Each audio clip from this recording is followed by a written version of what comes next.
Rantau. Kebiasaan merantau telah menjadi bagian dari budaya Minangkabau sejak abad ke-14. Tradisi ini mendorong masyarakat Minang untuk mencari pengalaman dan peluang di luar kampung halaman mereka, yang telah menyebar hingga ke Malaysia dan wilayah lainnya. Kuliner.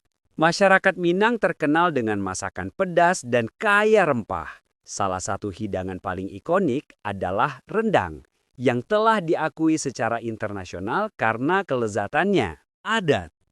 Sistem adat di Minangkabau sangat kuat dan unik, dengan elemen budaya khas seperti rumah gadang, yaitu rumah adat dengan arsitektur khas yang menjadi simbol identitas budaya Minang. Musik Minang memiliki beragam jenis, mulai dari yang tradisional seperti dendang dan talempong, hingga musik modern yang dipengaruhi oleh elemen elektronik dan pop. Kekayaan musik ini mencerminkan keberagaman ekspresi seni masyarakat Minang. Bahasa Minangkabau memiliki dialek yang beragam dan dikenal sebagai bahasa urang awak atau bahasa Padang. Bahasa ini menjadi sarana komunikasi utama dan identitas budaya bagi masyarakat Minang.